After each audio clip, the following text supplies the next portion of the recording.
Foto a carrera amb 23 anys i jo ja em dono compte que vull alguna més. És a dir, jo continuava exercint, però mentrestant estava desenvolupant empreses.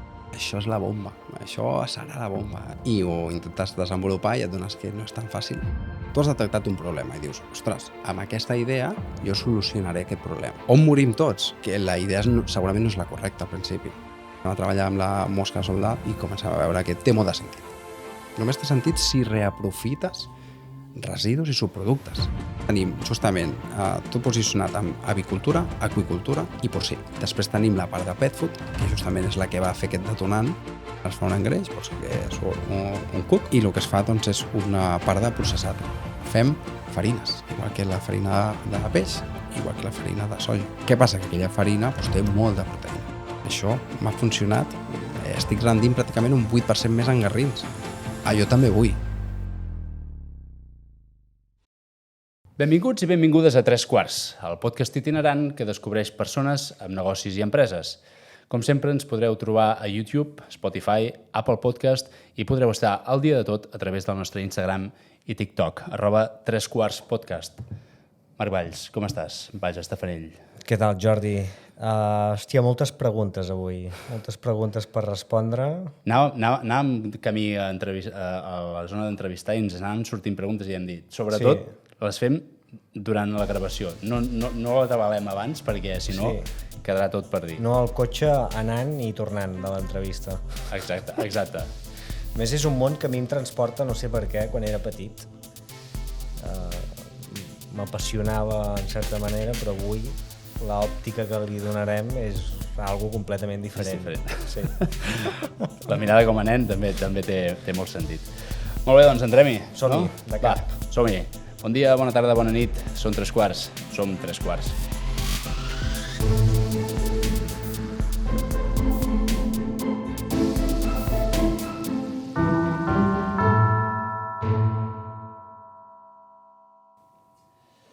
Cada any es produeixen milions de tones de pinso per alimentar mascotes, peixos, aus i bestiar. La pregunta és, d'on surt tota aquesta proteïna? El convidat d'avui creu que una part de la resposta no és al mar, ni als camps de soja, ni als escorxadors, sinó que rau en els insectes. Veterinari de professió i emprenedor per naturalesa, va fundar Insectius, amb l'ambició de transformar residus orgànics en proteïna i fertilitzants, utilitzant una espècie que gairebé ningú coneix, la mosca soldat negra. Una idea que sona estranya fins que descobreixes que darrere hi ha intel·ligència artificial, robòtica, economia circular i una de les grans apostes de futur del sector agroalimentari. Parlem ni més ni menys que Raül Reyes, cofundador i CEO d'Insectius. Raül, benvingut al podcast Tres Quarts. Com estàs? Molt bé, moltes gràcies. Sí? Molt bé. Bueno, primera pregunta, on ens trobem? Doncs ens trobem a les oficines de Mataró, d'Insectius. Tenim dues oficines físiques, una que està allotjada aquí a Mataró, l'altra a Barcelona, i després tenim dues plantes de producció pròpia, que estan a Sant Iscle i Vilafranca del Penedès. Sant Iscle de? Vallalta. Fantàstic. Sí. Ara m'has deixat amb curiositat amb el teu món que deies i tot això ja m'explicaràs també. No, bàsicament, sí, no ens precipitem. Ara m'has deixat aquí, Hi ha molts que hi ha aquí darrere. que abordar. Sí. Per acabar-nos de situar tots, molt breument, tu qui diries que ets? Ostres, això breument ara aquí és quasi impossible. Pues jo, bàsicament, és que ho has descrit superbé. Al final, la meva ànima és emprenedora jo crec que des que som molt petit, no sé per què, no sé d'on prové tot això, i sempre explico el mateix. Jo des dels 4 a 5 anys ja sabia que volia ser veterinari, això ja estava definit. Però al llarg del transcurs quan ets adolescent vas veient que a més tens altres inquietuds, que justament és emprendre. Això ja no sabia ni el que era quan tenia 15-16 anys. Doncs bàsicament és això, és una persona molt curiosa, pràcticament que està aprenent constantment, és una que no sé per què, és devorar, tota la part d'aprenentatge, i el resum mitjanament ràpid que aconsegueixo fer és això, una persona amb un caràcter sobretot d'emprendre i molt curiós, i sempre amb tota la vessant aquesta de la veterinària, que és el background més potent que vaig desenvolupar a l'hora de formació. Estudiar. Però clar, sent veterinari, no és una descripció d'emprenedor. Quan algú diu, jo vull ser veterinari, no dius, aquest tio serà un emprenedor. No. Llavors hi ha d'haver una petita part de tu, no? O gran part de tu, si has format això, que a part de la veterinària, doncs, volia emprendre. Clar, com va anar? O sigui, Ostres. tu eres un apassionat dels animals? O sigui, com acabes sent veterinari? Jo, bàsicament, el típic friqui de la classe que recull tots els animals i els intenta curar, entendre, veure, observar aquest perfil.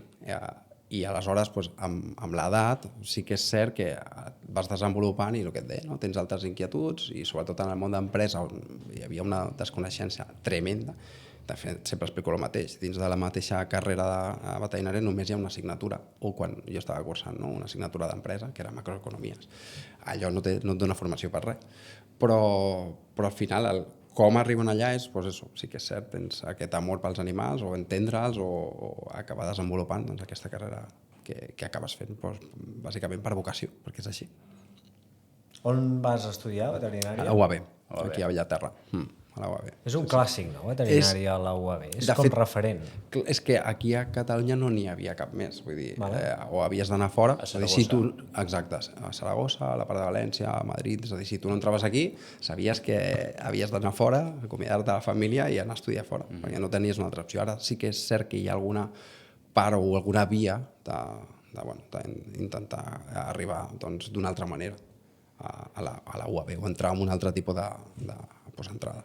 Et gradues, doncs, en veterinària i comences a exercir com a tal?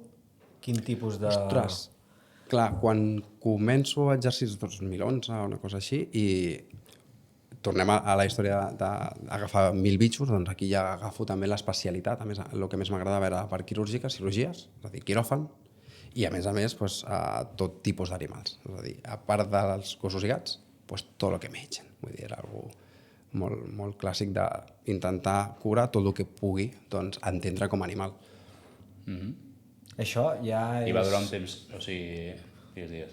No, és que això és especialment friqui, aquesta pregunta. O sigui, com s'aconsegueix intervenir un animal, o sigui, un rèptil d'un mamífer?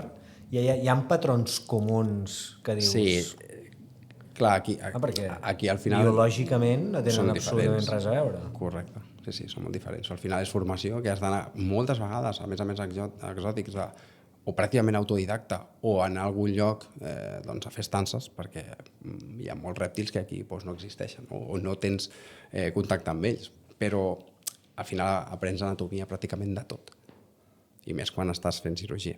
Llavors, també és una complicació més, no?, de qualsevol tipus d'espècie. És que jo crec que la gent para pensar poc amb això. És com si els metges, no?, haguessin d'intervenir extraterrestres. No, però ho pots extrapolar. Extraterrestres no, perquè clar, són desconeguts. Sí, les espècies animals les coneixes fil per randa, no? Però que cada cop pot ser que et trobis constantment amb una nova espècie animal que no has intervingut fins ara.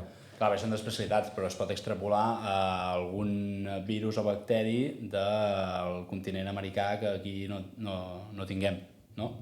Bueno, sí, també. Però no és intervencionisme. Però el pacient sempre serà el mateix. Això sí. Bueno, llavors, tu, Jordi, estaves comentant... Sí, fins quin punt... O sigui, tu exercies a zona quirúrgica, dius, i arriba un punt que ja no et saciava. De fet, surto a carrera amb 23 anys i jo ja em dono compte que vull alguna més. És a dir, jo continuava exercint, però mentrestant estava desenvolupant empreses sempre. Vull dir, jo és sortir de la carrera, començar a treballar i, mentrestant, fer altres coses sempre, pràcticament. Ja et dic, surto això, 23 anyets i ja començar a formar de cara a fer empresa. Però era algo que anava paral·lel, vull dir que anava fent les dues coses. I com ara, què vas fer fins al... O sigui, anaves exercint i... De fet, és que de tot.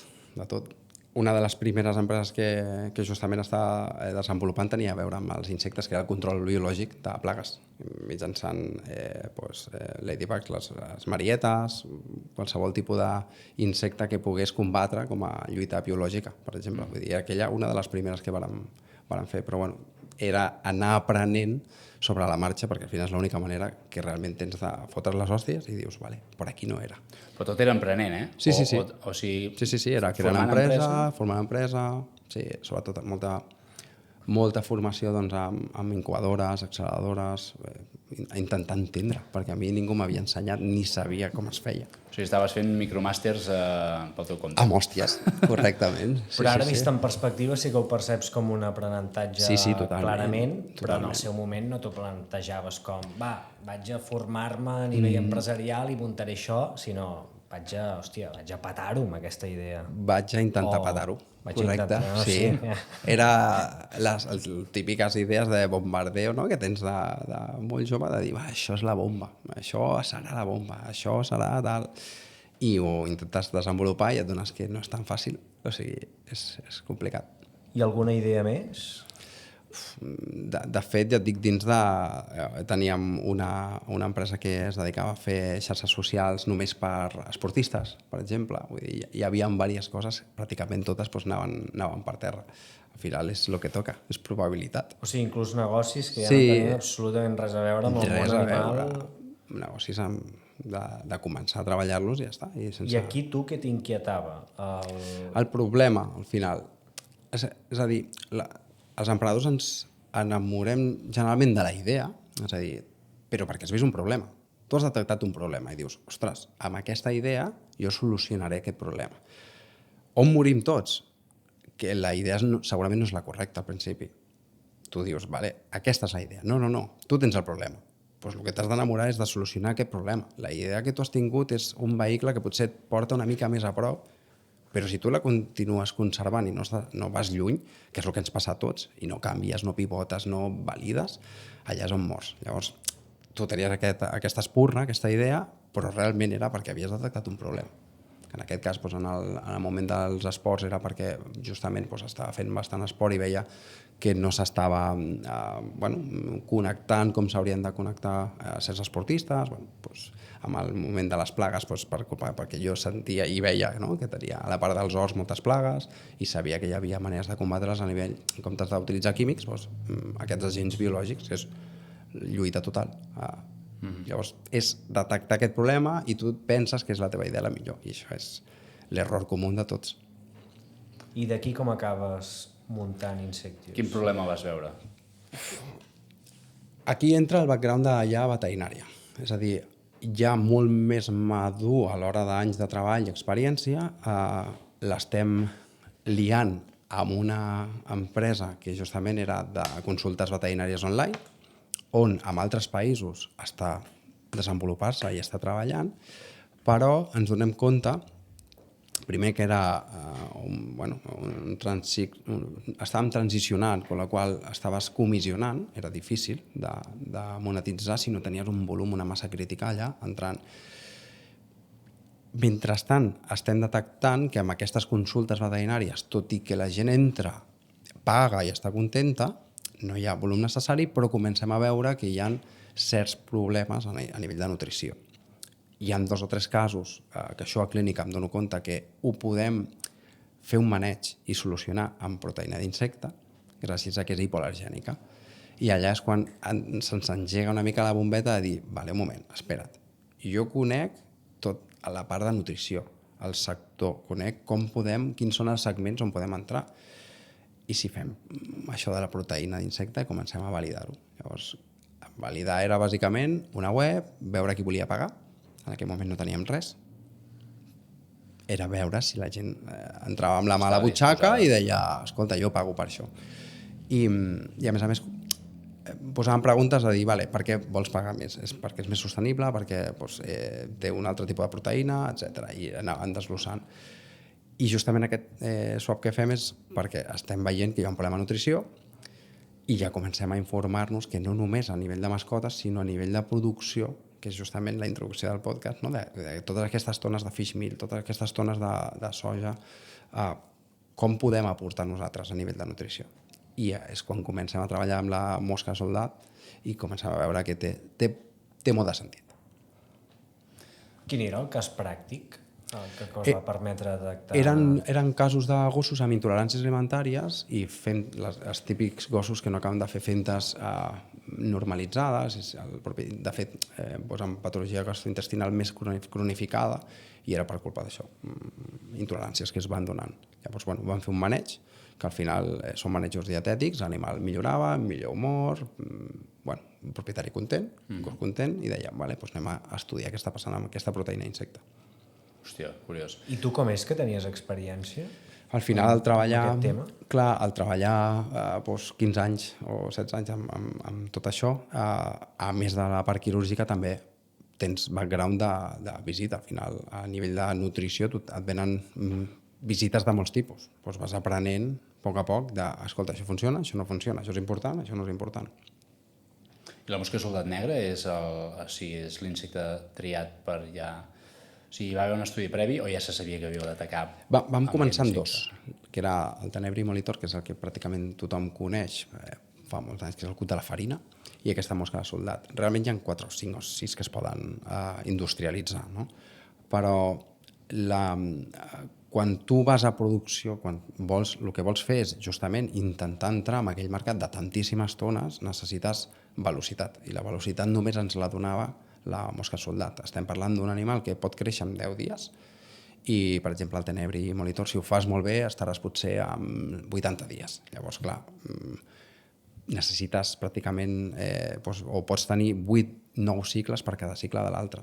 Quan vas a volum, té molt més sentit, en aquest cas. Però això són proves i proves. Amb un rendiment que, si fa no fos, hauria de ser el mateix, no? Rendeixes 8 cops, 9 cops més amb el mateix temps. Però, clar, redueixes el temps de cicle. Correcte, clar. Però llavors, els insectes, quin valor afegit aporten respecte a tot el que ja coneixem? Aquesta és la pregunta. Perquè, clar, el cas pràctic aquest que us permet detectar que aquí pot haver-hi alguna cosa interessant era com una mica nítxol, no? Clar, llavors... sí. Aquesta és la pregunta, perquè al final el que has de veure una mica què passa a la natura. Què està passant a la natura amb l'alimentació i la nutrició? Al final estem parlant d'intentar industrialitzar un procés que és la insecticultura i introduir-ho a l'alimentació. Llavors, el per què és què està passant amb la part de sobrepesca a oceans. Al final es fan sobrepesca per alimentar altres peixos que ens donen de menjar nosaltres. Vull dir que aquí ja està clar que no es pot pescar més, això es veu. I si tu veus la corba de creixement de preus de la farina de peix, del fish meal, cada any puja. Porta 30 anys pujant, continuarà pujant. Amb la soja, què està passant? Que bàsicament ara Europa està posant problemàtiques d'importació perquè venen de deforestació. Estem intentant fer una sobreproducció a llocs on no hauríem de talar arbres, per exemple. Els insectes només i exclusivament només el que ens donem compte té sentit, és a dir, només té sentit si reaprofites residus i subproductes. És a dir, si tu no estàs fent una circularitat per fer aquesta criança dels insectes, aquí comença a perdre el sentit de tot. Per això intentem sempre agafar empreses que estan produint uns subproductes que després no van enlloc i dir, vale, això ho reaprofito jo i cultivo insectes. Si jo agafo una matèria prima que li puc donar un pollastre o que li puc donar a un humà i li dono els insectes per després donar-li un pollastre, has trencat tota la cadena. Per tant, aquí els insectes entren per intentar reaprofitar tota aquesta estructura, que són milers i milers i milers de tones mensuals que es van perdent, per intentar capturar aquest percentatge petit de mercat que estem parlant de també milers de tones anuals de producció de proteïna. Fer un bypass al circuit. Aprofitant els insectes. Clar, llavors, què pesa més? El component econòmic o el component nutricional, mediambiental... Sostenible. Sí. Clar, aquí hi ha 3 components. Està parlant de sostenibilitat, la nutrició i l'econòmic. Els 2 importants és la nutrició i els econòmics. I ho dic de cara a clients. A mi quan em venen, si el discurs és quan sostenible és, poca gent en fa cas. Això és a dia d'avui.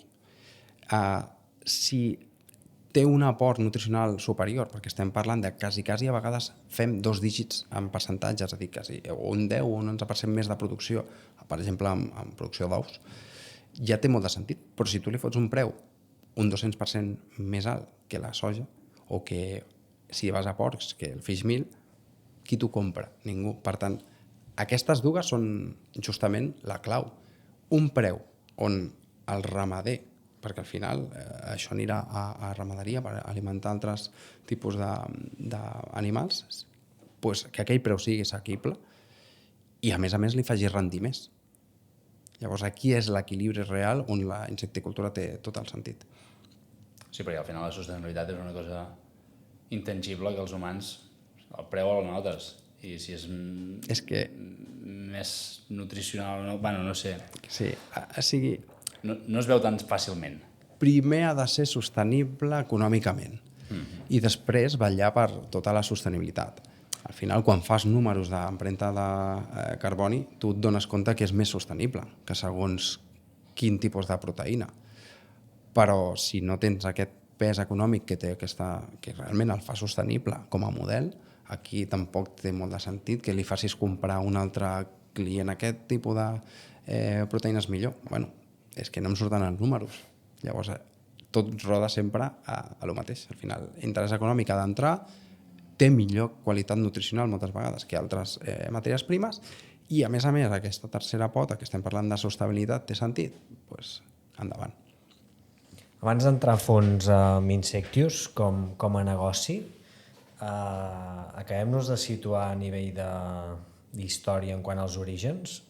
Vas muntar sol l'empresa, t'acompanyaven socis... Sí, érem 3 al principi, i ara som 2, que és el Marcos Aguayo i jo, i justament l'altre integrant era l'Eric, que al final tenim una relació excel·lent, va haver de sortir per motius personals i de més, però érem 3 grillats, bàsicament. 3 grillats intentant fer cultiu d'insectes.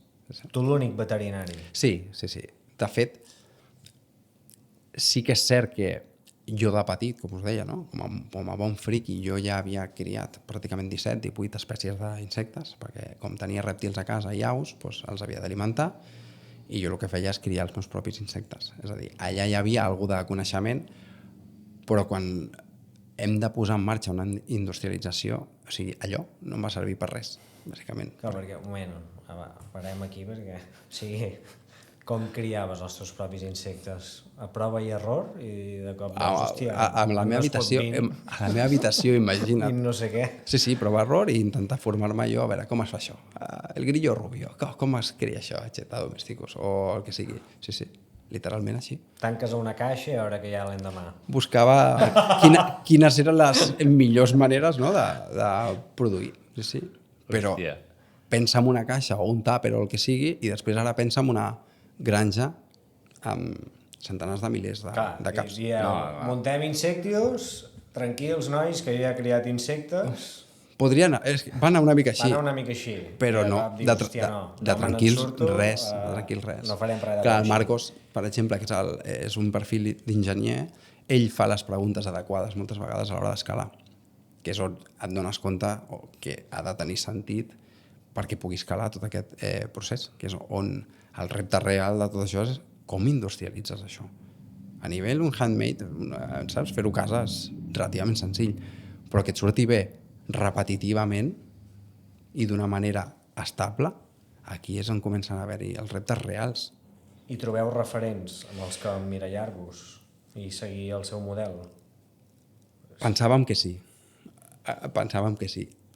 A la indústria el que passa és que quan nosaltres vam començar, tot era macrogranges. I nosaltres miràvem allò amb els ulls de dir, això és el model. Quan comencem a desenvolupar-ho tot, els nostres números, quan estàvem fent aquest tipus de dimensionament, que al final és economia d'escala, no sortien. Gens. Absolutament. Si rebobinem una mica, us comentava que només té sentit si donem subproductes. Aquests subproductes solen ser productes amb un 70% d'aigua, que és el que menja la mosca soldat negra. Si ens fixàvem en el que estàvem fent, que són aquestes macrogranges, i dimensionar economia d'escala sense haver mirat el mercat, els clients i demés, el que passava és, a prop meu hi ha una quantitat de menjar determinada. com haig d'agafar aquest menjar que té un 70% d'aigua i me l'haig de portar cap a mi, estic transportant aigua, bàsicament. Allò no és un model rentable. Aquí començava a fer aigües, mai millor dit, tot. Llavors, aquests referents, clar, bueno, no, bàsicament, la creença és que tu pots créixer el teu projecte si tens molts diners, per dir-te alguna cosa, i no té res a veure. És a dir, les granges d'insectes, pel nostre parer, poden créixer si tenen menjar a prop, barat. I poden créixer tant com tant menjar tinguin disponible.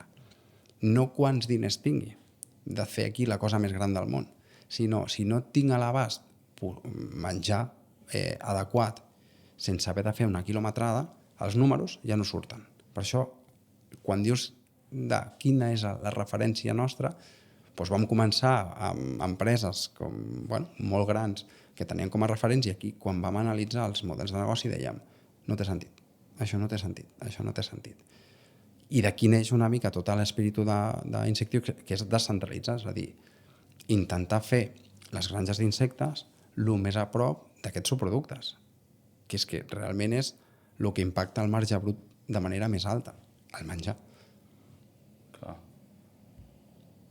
Hòstia, estic extrapolant models de negoci com l'estampació de peces per vehicles que se'n van al costat de la fàbrica de vehicles.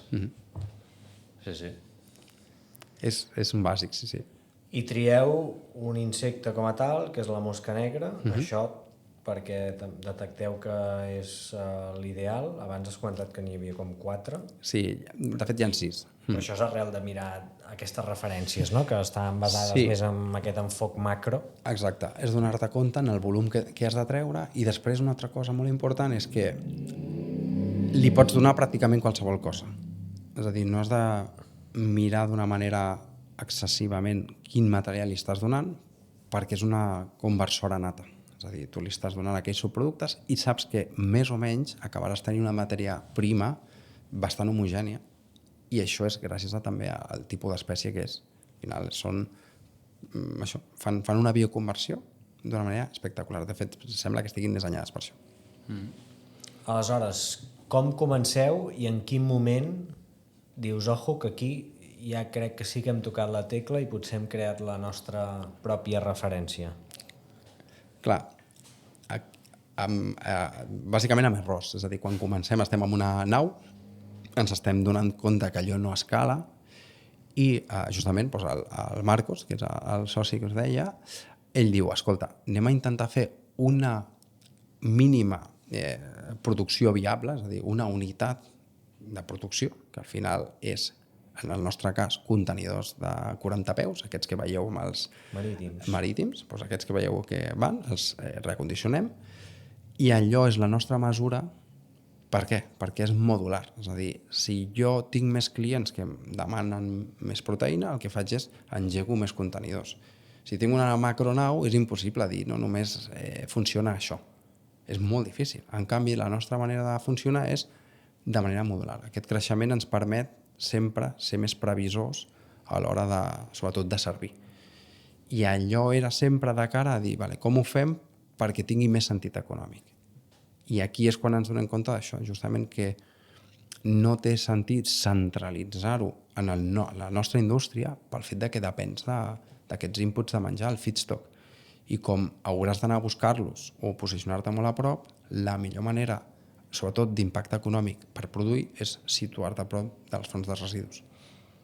Perquè dius que utilitzeu contenidors de 40 peus. Quines són les condicions necessàries per crear aquest tipus d'insecte? Clar, al final, això és com tot. Elles poden créixer pràcticament quasi en qualsevol condició. Realment són todoterrenos. Però en el procés d'industrialització que us deia, sempre hi ha unes franges òptimes. Llavors anem a buscar sempre unes condicions climàtiques adequades, que hi hagi un CO2 adequat, que hi hagi una humitat adequada. Llavors tot això que ben deies abans, a nivell tecnològic, doncs el que queda registrat és amb un software propi on es va traçant absolutament tot el que passa en cada contenidor. Que hi ha un problema amb un contenidor, aquell contenidor s'apaga, i ja està. És a dir, tens aquesta particularitat de dir, vale, el batch d'aquest contenidor doncs no funcionarà o està traçat i es queden aquí. No, sí, clar. Bueno, és bàsic, és com tenir diferents fabriquetes. És que, bàsicament, el que tu penses quan ha de funcionar alguna cosa és fotre-li economia d'escala i dir, quanto més grande, mejor. Llavors, aquí és quan pensem que estava l'error amb aquest tipus d'estructures. Vale, què és el que funciona mínimament? De quina manera? A més, l'altra cosa que succeeix és que depenem d'aquest feedstock, d'aquest menjar. Què passa si a mi un proveïdor em falla i jo tinc una nau? Pues es queda allà. Clar, ara mateix, si ens passa a nosaltres, muntes un tràiler, te l'endús a la següent i tens capacitat productiva igualment. És a dir, I on els teniu ubicats? Nosaltres ara a Vilafranca i després tenim... en un terreny. Un terreny. Allà a la campa, eh? Amb un terreny no necessitem més que terreny i una zona per treballar, bàsicament. Per això diem que el desplegament d'això és molt ràpid. I un terreny, i es pot saber vosaltres quants contenidors teniu? Nosaltres ara mateix, dins de Vilafranca, estan 50. I després tenim 7 granges més al voltant de tota Espanya. 50 contenidors de 40 peus. I llavors, i a dintre quantes mosques... O sigui, com mesureu Què passa dins un contenidor? Sí, exacte. Com l'hem de visualitzar? És que clar, això una cosa és com ho explico i una cosa és com és, que a vegades ho explico. Nosaltres, la manera de treballar, doncs tornem a la part d'industrialitzar. Es treballa amb toros i aquests toros el que passen, bàsicament, són els toros, vull dir, les tres paletes elèctriques, però en toro, I bàsicament són palets que s'apilen un a sobre de l'altre amb uns big box i allà estem treballant doncs, amb unes condicions molt mesurades, que és el que dèiem abans. Però t'has d'imaginar un contenidor buit, l'omples d'aquests big box i a cultivar. Palet europeu i la caixa de mida palet europeu. O sigui, una similar, caixa... sí, estem correcte. Sí. I quin manteniment requereix? Dins del contenidor, al final, com està tot monitoritzat, doncs hi ha unes condicions climàtiques, tu fas una sembra, el deixes plantat, i quan toca, que normalment són els 5 dies, doncs fas la primera interacció. És a dir, realment són 2 o 3 interaccions durant els 10 dies, 12 dies i ja està. Llavors, a dia d'avui, què és Insectius? A dia d'avui, Insectius és una empresa biotecnològica que produeix proteïna alternativa a base d'insectes i ho fa a través de subproductes o residus vegetals. Aquesta proteïna és per consum animal. Correcte. Única i exclusivament. Única i exclusivament. Sí. Única i exclusivament animal. I és un limitant o encara no heu provat altres, no heu posat el peu en altres... No és que sigui un limitant, sinó dins de l'experiència pròpia que teníem i el mercat on anàvem és on pensem que capturar un tant per cent de la proteïna que s'està venent és molt més senzill. Anar a convèncer algú de menjar insectes, a mi em sembla... Jo no em veig amb molta força de fer-ho, i més amb la cultura gastronòmica que tenim. No sé si arribarà. En principi, la demanda proteica cada cop serà més alta, això està clar. I el que us deia abans, els reptes és com s'industrialitza tot aquest procés. Llavors vosaltres com us considereu? O sigui, grangers? Som grangers, som farmers, som grangers. Sí, jo quan dic una cosa és què som, no? Insectius és això, però què fem? Pues, literalment alimentem gallines ponedores perquè els ous que arriben a taula teva siguin una mica millors. És tal qual això, són els insectes que ho desvirtuen tot, no? Clar. Canvies l'animal, però al final acaba sent el mateix. Clar, al final us deia un altre cop el mateix. Si anem a la natura, és a dir, quan tu vas al lineal a comprar, vale, jo vull posar això, gallines camperes. Pues estan menjant això. I que estan pastant. I potser ho has dit abans, però el material que us arriba per diguéssim, alimentar les mosques, què és? A Europa la regulació només ens deixa que sigui el 95% d'aquest menjar és d'origen vegetal. Us heu d'imaginar qualsevol indústria que estigui fent un residu que acabi sent biomassa. vegetal. Més que biomassa, imagineu, molts d'aquests són els derivats de la cervesa, que és el bagaç, doncs el bagàs. Qualsevol tipus de fruita i verdura. Si fas galetes, te la matriu de la galeta, és a dir, tot allò que estigui amb tot subproducte vegetal. Això es pot fer servir. Això és una regulació europea, ve heredada, és a dir, proteïna animal no podem donar perquè ve heredada d'una regulació que es va fer dels prions, de les vaques boges, no sé si us recordeu. A la resta del món es pot donar el que tu vulguis, pràcticament. La resta, o sigui, el que us limita és la regulació europea. La regulació europea, com sempre. Clar, Com sempre. i us heu trobat amb competència deslleial d'altres continents? Entenc que no, perquè on veneu? No, deslleial no, perquè imagina't, nosaltres estem ara molt intentant, la part d'internacionalització, és a dir, tenim ja 2 països latinoamericans on farem franquícia i estem ja treballant perquè justament allà passa el mateix, al final la demanda de proteïnes és enorme i fins i tot trobar feedstock, el menjar, és més fàcil que aquí, amb la qual cosa és una manera de produir.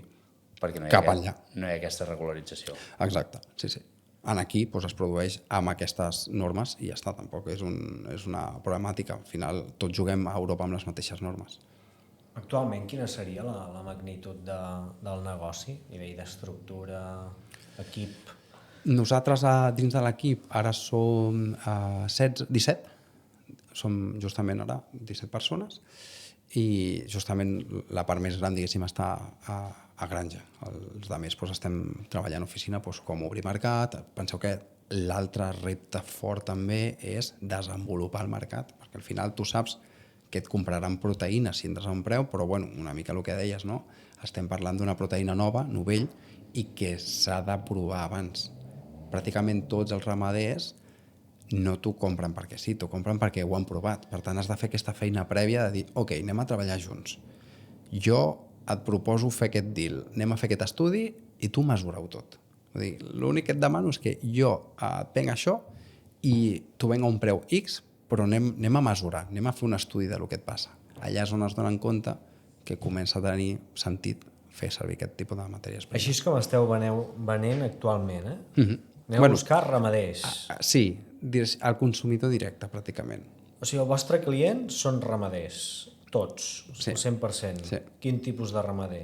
Nosaltres, penseu que tenim justament tot posicionat en avicultura, aqüicultura i porcí.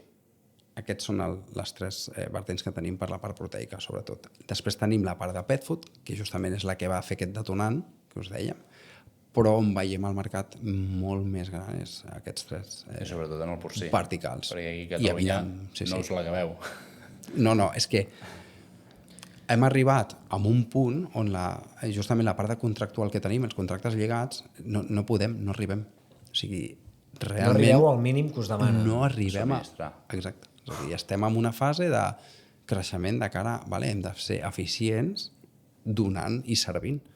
Haureu d'acabar sent el concepte macro del qual defugíeu a l'inici? No, perquè creixerem sempre d'aquesta manera descentralitzada, perquè si no els números no donaran compte. Tot és vostre, eh? O sigui, has dit franquícia a Llatinoamèrica, però aquí és tot vostre? És bona pregunta. Aquí nostres en tenim 2 pròpies i llavors el que s'està fent és similar a la franquícia, que són granges externes. És a dir, ja tenim ramaders que el que estan dient és, Raül, jo vull diversificar, és a dir, tinc porcs, jo tinc gallines i el que vull és diversificar. Llavors nosaltres brindem aquesta oportunitat també de donar tot el know-how, com s'engreixa, què és el que li has de donar, tenen contacte directe amb la part de software, tot traçat, tot lligat, per donar aquest suport d'una nova ramaderia, al final. Llavors, aquestes granges externes, al final és una persona o una empresa que diu, vale, amb aquesta diversificació jo tinc aquest rendiment. Tu m'ajudes i nosaltres li donem tot aquest suport. Què passa? Que a aquella empresa li assegurem la recompra de tot el que produeixi. Perquè estem en aquesta fase que us deia de que, clar, jo ara tinc contractes de servir.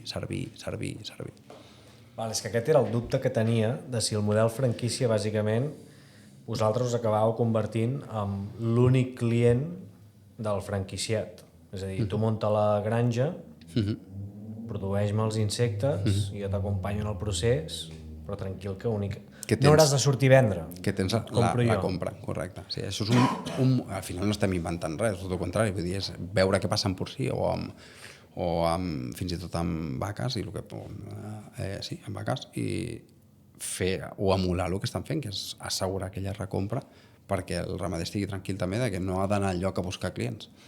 I us he trobat molta reticència amb els ramaders? En plan, a mi deixa'm en pau que ja tinc prou feina amb els porcs.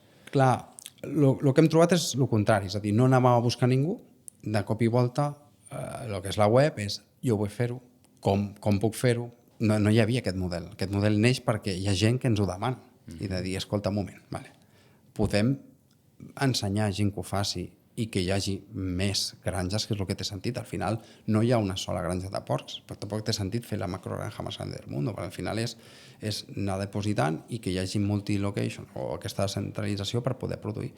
I allà diem, vale, ok, doncs anem a veure i testegem com funciona això. Al final vam començar a treballar amb persones que volien fer-ho, era escollir una mica, de dir, escolta, tenim una relació llarga, hem de treballar de colze a colze, i també ells ens escollien i nosaltres una mica també. Es pot saber els franquiciats que teniu actualment? Ara són 7, justament. 7? 7 a tota Espanya. I són perfil, tots ells, ramaders? La majoria sí. Hi ha algun que encara aquest, per exemple, no s'ha convertit. Jo sóc advocat, estic a Madrid i dic, pues, te l'estàs liant, eh? Vull dir, no té res a veure. Depèn del que facis. Anar al camp a produir no és fàcil. Al final estem parlant de ramaderia. Vull dir que... Bueno, clar, és que vas a la pàgina web d'Insectius, a l'apartat de franquícia, crea tu granja. Hòstia, això és prou atractiu, saps? Deixa'm Planeta buscar aquí deportiva. terrenys que vinguin em fotin 10 contenidors o és igual, un parell, Sí. i Clar. això que puc guanyar. Però no té sentit per vosaltres que us vingui un particular i Clar. digui, escolta, que sí, que tinc un terreny, vull explotar el vostre... Si fa el maneig model de propi, negoci. sí. És a dir, si ell fa el maneig, nosaltres li ensenyem com es fa, sí. És a dir, si és només una disposició de terreny, no perquè ja en tenim molts. Vull dir, de creixement podem créixer en diverses localitzacions, però si hi ha operació pròpia, a nosaltres és una que sí que ens encaixa. Al final és compartir una mica el que es fa, com es fa, i al final és el que et deia del model d'integració. Enviem nounats petitets, els engreixen i ens el tornen. Però aquí no tornem a lo d'abans, de que un perfil com aquest, el principal problema que tindria precisament és el com alimenta, l'alimentació. En canvi, potser un ramader això ja ho té cobert. Sempre tindrà més know-how o sabrà com fer-ho, no li vindrà tan gran. Però nosaltres aquí sí que fem aquesta cobertura d'ensenyar com es fa tot. És a dir, fins i tot ensenyem a com es van a buscar aquests proveïdors de menjar. Perquè si no estàs acostumat és difícil, o no t'imagines que hi ha tanta tona a prop teu. I ara, o sigui, pel cap, què us passa més pel cap? És a dir, seguir creixent a través d'aquesta línia franquiciada per augmentar la vostra capacitat de producció, o per al contrari vosaltres seguim posant esforços per augmentar la vostra capacitat productiva, però hòstia, no... T'has encallat. Sí, m'he encallat. Que depengui únic i exclusivament de vosaltres, és a dir, no de tercers. Aquí està la cosa. Això és un dilema, no? Exacte. Perquè obres una nova línia, dius, on poso el focus? Exacte. Pues el focus real d'ara, és a dir, el 99% del foco és propi. Però sí que tenim aquesta part de testing, de dir, aquesta gent que ve, si es crea una relació sòlida, nosaltres acompanyem i diguéssim que ho explotem d'aquesta manera, perquè al final, en un futur, té molt més de sentit que hi hagi molta gent produint que no Insectius estigui a 100 localitzacions. Perquè no té tant de sentit en això, perquè no hi ha ninguna, saps? Cap granja realment que estigui explotant 200, 500 granges, així. Llavors, la idea és, amb el temps, anar donant aquest suport a aquests ramaders, però ara, a dia d'avui, és produir, i això només pot dependre de nosaltres. És a dir, si no, el compromís que fem amb els clients és més complicat. Jo sé el que puc arribar a produir de certa manera, ens podem equivocar, però si accelero algú, jo no sé quan trigarà a fer-ho. Però això es pot canviar el model de negoci a la llarga. Clar, De passar a la produir llarga a hi ha passar- una previsió, correcte, sí. I sempre està bé entendre que hi ha molta gent que té capacitat productiva. Al final, és el que et dic, és mirar fora i dir, escolta, amb porcs passa, amb aviram passa. Vull dir que és una que tens com aquest track record amb altres espècies. Llavors jo m'he quedat amb les ganes de saber què els passa a les mosques. O sigui, tenen el cicle de 10 dies, al cap de 10 dies què feu amb elles? Com acabeu venent el producte? Aquí ve la particularitat. La majoria d'empreses amb altres tipus de produccions són només ramaders i després fan una part de processat, però això ja fa una altra. Pues amb els insectes, quasi totes les empreses que estem treballant ho fem tot, encara. Llavors, d'aquests 10 dies, al final es fa un engreix, doncs, que surt un cuc, o una larva en aquest cas, i el que es fa doncs, és una part de processat. Allò doncs, s'ha de fer un sacrifici, normalment es congelen, es fan una deshidratació, al final queden com uns fruits secs, es fa un prensat i d'aquell prensat surten un oli i una matriu proteica. Aquell oli ja té capacitat doncs, d'entrar a mercat per alimentació també, o fins i tot biodiesel, i la part d'aquesta crosteta o aquesta part de matriu proteica doncs es fa una molienda, diguéssim, és a dir, un picat i ja tens una farina. Al final sempre parlem proteïna insecte o proteïna, fem farines, igual que la farina de peix, igual que la farina de soja. Què passa? Que aquella farina doncs, té molt de proteïna, però al final no només és una proteïna, sinó que és una matèria prima per a aquest desenvolupament de pinsos que estàvem parlant abans. Clar, al final no hi ha merma aquí. El 100% del producte l'aprofiteu o La merma que hi ha és l'aigua. l'aigua. Bueno, Perquè... clar, de la deshidratació. Exacte, sí. Per tant, quants tipus de productes produïu?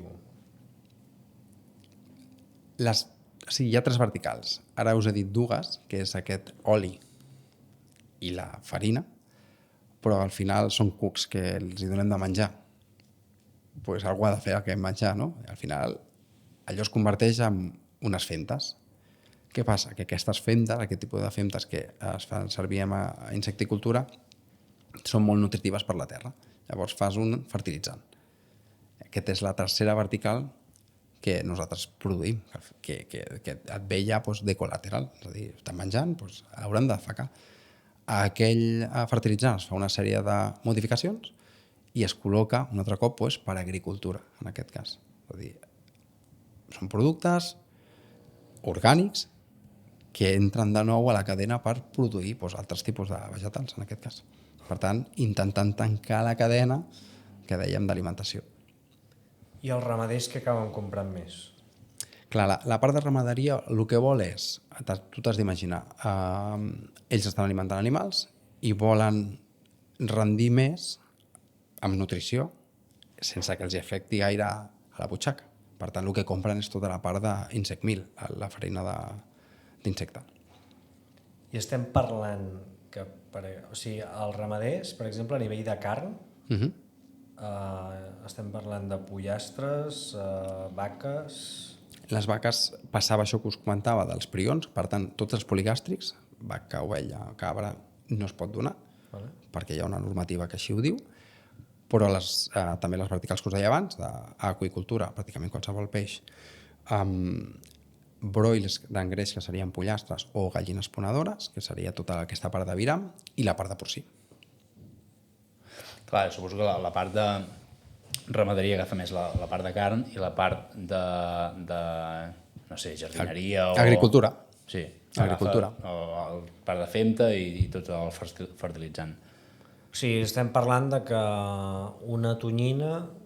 Bueno, és que no sé com s'alimenten les tonyines. Sí, el salmó, els peixos el salmó... de piscifactoria, no entenc. Per Lògicament, mengen exactament la mateixa farina que potser s'està menjant un pollastre o un porc. El pollastre no té ús de la farina de peix. Vale.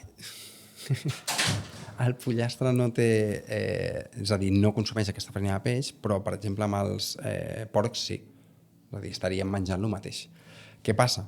que normalment els peixos s'alimenten moltes vegades de crustacis. Jo suposo que mengeu gambes freqüentment. Bueno, doncs és el més a prop que tenim dels insectes, els crustacis. Estan molt, molt, molt a prop. Per tant, tampoc se'n va molt lluny aquesta alimentació. De fet, té molt de sentit amb la part d'aqüicultura justament per això. Hòstia. I tornant a la capacitat productiva, heu calculat fins on heu d'arribar per poder Sí, servir aquests clients que actualment els dieu, hòstia, és que no arribem ni al mínim? nosaltres, com a contractes firmats, tenim 90 tones mensuals que entregar. Vull dir, ja estem amb unes capacitats justament de ramp-up per arribar aquí. I la possibilitat de firmar contractes, que ja no m'atreveixo a firmar més, perquè fins que allò no es compleixi és molt difícil, estan més a prop de pràcticament les 300 tones mensuals. És una puta bestiesa, no? O sigui, esteu a punt d'assolir aquest llindar de 90 tones, Estem treballant per en assolir-ho. canvi us queda més del... Sí, imagina't. És que pensa en el que pesa una mosca deshidratada. Imagina per arribar a 300 tonelades cada mes, tio. O perquè també segurament els actors que hi ha al darrere n'hi ha ben pocs, no? En clau catalana... D'insectes, vols dir? No. Competència. No. Dic de clients vostres. No, és tot el contrari, és a dir, hi ha moltíssims. La cosa és que això és una peça, és a dir, tu tens una matèria prima. Si entra a preu, els hi és igual quin tipus de matèria prima. De fet, si tu tens millor nutrició i entra a preu, s'activen unes palanques a dir jo també vull. I això és el que ens ha passat. Sí, és efecte dominó. El que ens ha passat és Per això els venen a interessar-se, no? Clar, el word of mouth ha fet que han fet les proves de boca a boca i dir, escolta, és que això m'ha funcionat, estic rendint pràcticament un 8% més en garrins, que això jo no ho tenia, per culpa de mortalitat amb diarrees, el que fos, no? amb el deslletament. Jo també vull. Vale, ok, ens sentem, parlem quina capacitat necessites. Però això jo no puc fer ara. Ens hem d'esperar i hem de veure. Però la peça clau d'això ja no és només la matèria prima, és la matèria prima a un preu en concret. Clar, creus que es pot reduir aquest cost per mantenir marge i vendre més? Si, diguéssim, respecteu una mica l'economia d'escala i creixeu, o ho veus complicat? Aquesta és la... Aquí és on esteu investigant, no? Aquí és on estem arribant. Nosaltres hem arribat a preus de 1.800 euros la tona, que és el fish meal. Per això s'ha desbloquejat tot això. Què passava? Que amb la part de macrogranja l'estructura era tan costosa que quan tu volies tenir marge a aquella farina t'estaves venent a algú que mai et comprarien. Al baixar tot amb aquesta descentralització que us deia i el mínim producte que funciona, allà és on vam desbloquejar aquest preu. I allà és on reps aquest interès real. Al final és el que us deia abans. Si un ramader està acostumat a pagar 1.800 per la farina de peix i tu vas amb una farina a 2.900, et diuen, ostres, vale, m'ha funcionat molt bé, però no em surten els números. Clar, heu hagut de reduir els costos directes de forma dràstica per aconseguir un bon preu de mercat. Correcte, és entendre el mercat. És a dir, a partir d'aquí no compraran. Ja pots tenir el millor producte del món. Llavors, si tu no arribes allà amb un marge adequat, no té sentit. Per això l'obsessió justament era, vale, aquesta economia d'escala realment com es fa o quina és la palanca que això funcioni. Interessant. I els franquiciats, o sigui, aquesta gent, aquests clients que precisament reclamen el vostre producte però no hi tenen accés per un tema de manca de producció, no reclamen que el model franquícia sigui per vestir-se ells mateixos? Això ens ha passat justament amb 2 clients a Comunitat de Madrid, que és el que estan intentant, i nosaltres ja els vam dir que els ajudaríem. Al final és justament a vestir-se o fer aquest autoabastiment criant. Vull dir que era una que també té sentit. Tornem a lo mateix, és a dir, si hem de fer menys quilòmetres per enviar certs productes i ells tenen capacitat, nosaltres encantats. És fer aquesta granja externa, gestionar-la i ajudar-los a produir. I a nivell de facturació, ens pots donar algun llindar? Nosaltres 2025 vam tancar una mica més de 500.000 i justament en aquest estem projectant cap al milió, quasi. I però model- és que no podem més. No hi ha més. Model franquiciat, quin percentatge... Justament el que us deia, com no tenim tot el foc allà, és a dir, nosaltres abans, justament l'any passat, podíem estar venent pràcticament 2 franquícies mensuals, fins que ho vam justament parar pel fet de com em centro amb la meva pròpia producció, però en allà estem parlant de marges que no són gaire amples, que jo sempre els dic a tots els franquiciats, diem, estem entre un 15%, un 18%, dic, no és el meu negoci real. Però sí que ens permet fer aquesta estructura a futur una mica, que és el que deies, de si això funciona, té més sentit que cada cop siguem més. I la línia pet food? La línia pet food, això és interessant perquè, diguéssim, la nostra aposta gran és la línia de producció. Donar suport a la nutrició que s'està fent ara a la producció. I la línia pet food, el que passa és que el detonant era aquesta proteïna novell que dèiem, però, i això, qui tingui mascota ho entendrà molt ràpid, últimament, o les tendències és donar-li a la mascota el que ell menjaria. Llavors, diguéssim que a pet food estem estables. Ni creixem ni anem cap a baix. Però jo crec que és per la tendència de que aquesta humanització que s'està donant, que té sentit o no, això cadascú no, que vagi jutjant, però cada cop es vol cuidar molt més. De fet, hi ha aquesta dada, no?, que hi ha més gossos que nens, gossos i gats que nens en població, i a poc et dones compte això, que cada cop hi ha aquesta cultura de cuidar justament les mascotes d'aquesta manera, amb la qual cosa arribar a voler donar-li el que tu menjaries també té sentit, si ens posem així. Home, hi ha anuncis de segons quin menjar de gos a la tele que penso, ostres. I que la tendència de cara als animals de companyia domèstics és més aviat menjar fresc, que aquí potser juga en contra, no? Perquè el vostre és pinso, estem parlant de pinso. Sí, nosaltres fem matèria prima, que al final s'incorpora als pinsos. Aquí hi ha dues jugades, perquè això també, com a professional, ho explicava. A mi em venien molt de dir, no, jo li dono alimentació natural, i jo els deia, què és natural? No, jo ho veig i és fresc, està hidratat. Què vol dir que sigui fresc? Si jo agafo pastanaga deshidratada i la hidrato, la veuràs fresca. Vull dir, això és quan volem nosaltres creure segons què li estem donant. Vols fer-ho natural de veritat? Has de fer curs de nutrició o agafar una nutricionista i cuinar-li. Això per temps pràcticament ningú ho fa. Llavors hi ha hagut una tendència molt evident de, cuinar de tal manera, cuinar de pasqual. Diguéssim, al consumidor o al propietari li sembla que està fent segons quina cosa. I després sempre explico el mateix. Els dic, fes números. Estàs pagant per un 70% d'aigua. Mira, i realment la qualitat que tu estàs rebent, si agafes un pinso molt bo, potser està fins i tot inferior. Però això és una informació que la gent no la té. La tenim més els professionals del que està passant en nutrició. Què passa? Que al final hi ha un llindar mínim que s'ha de complir a nivell normatiu i generalment totes aquestes alimentacions, ja siguin seques o hidratades, estan en aquell llindar. Per això sempre els dic, estigueu tranquils, perquè a nivell nutricional no hi haurà mancances, però el teu cap pot creure el que tu vulguis. És a dir, aquí, si tu et vols convèncer que estàs fent certa alimentació natural, doncs endavant. Sí.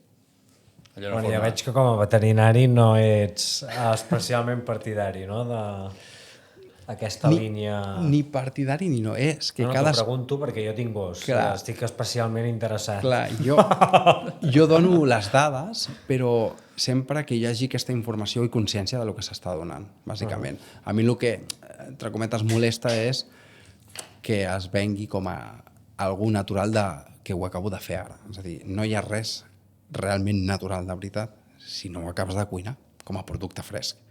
Llavors, mentre estigui la informació adequada, és el que et deia abans, hi ha un llindar mínim de normativa i tots estan amb aquest llindar. Per tant, la nutrició és adequada.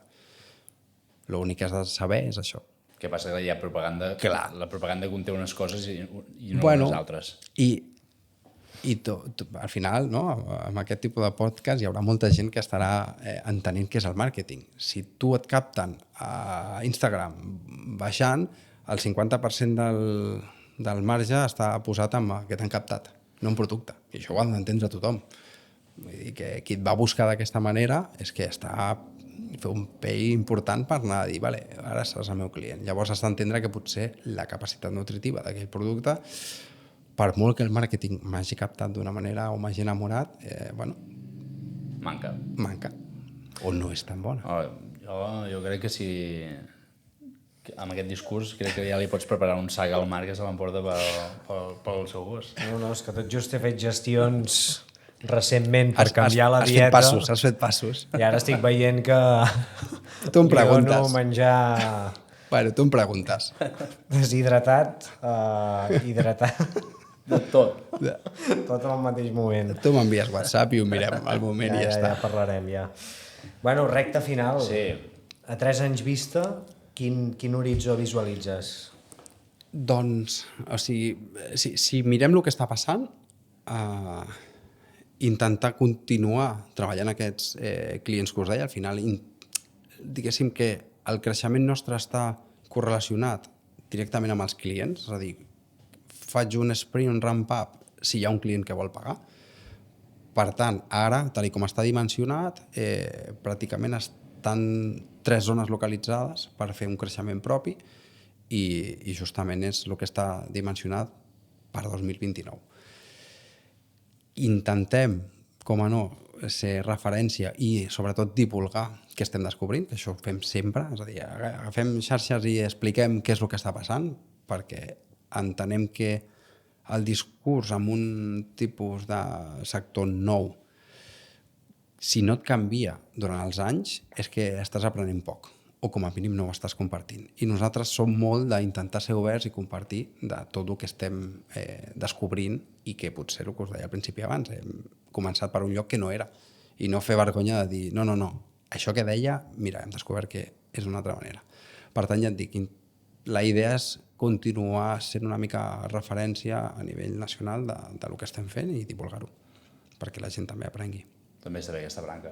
No hem comentat això, però durant tota la conversa has anat fent servir vocabulari bastant startupero. Vale. De quina manera us heu finançat fins al moment? Sí, nosaltres al 2023 fem una primera ronda petiteta. Ja ho olorava jo. Una petita ronda petiteta per validar justament. Aquí estàvem decidint quin tipus d'insecte. Aquells mateixos inversors... Quin tipus d'inversors eren? Aquí són business angels, pràcticament tot. Va entrar un VC que justament a últim moment i quan estem fent la part de creixement, que és justament anar cap a Vilafranca i entendre que el que havíem explicat de les naus estava caient perquè els marges no ens agradaven, vull dir, no eren uns marges correctes, aquells mateixos inversors ens recolzen a fer aquest augment de capital. Allà ja validem i justament trobem aquests clients després de 2 anys treballar, estar amb ells apostar per nosaltres i nosaltres per ells. Al final el temps és el més valiós que tenim, ells ens prestaven temps i nosaltres també. I allà també fem, justament entra un VC nou que ens recolza bastant, de manera molt eficient i justament estem amb aquest ramp-up d'entregar tota aquesta demanda que tenim. I el VC ha invertit per primer cop en un sector com el vostre? Sí, primer cop, sí. De fet, ja havia estudiat, perquè també som molt transparents, diverses empreses i justament dins dels discursos i dins dels units econòmics i tot el que li ensenyàvem ens vam entrar allà per segons el que ells havien filtrat, clar. Sí. I l'horitzó és seguir aixecant capital? Clar, aquí una mica entra també aquesta part que dèiem de com fem que entrin granges externes, perquè no té aquest requeriment de cap external. Al final som una empresa d'una part de software que es deia, que és l'arbai.com, que és software propi per traçar-ho tot, que allò, els costos són molt baixos, però el CAPEX de fer granja, construir granja, tot això és molt demandant. mentre anirem tancant nosaltres propis, doncs has d'anar financiant-te, clar. Amb capacitat d'expansió. Molt bé, Raül Reyes, d'Operar Camaleons després de veure vídeos a YouTube, a vendre fertilitzants i components de farina d'insectes, tu. Un negoci interessant, eh? No, sens dubte. Un negoci interessant. Moltes gràcies per haver-nos acollit aquí i... Un plaer. I res, ens veiem a la propera i molta sort en el futur. I amb tu, Marc, ens veiem al següent episodi de 3 quarts. Gràcies, moltes gràcies a vosaltres. Apa, fins a la propera. Adéu.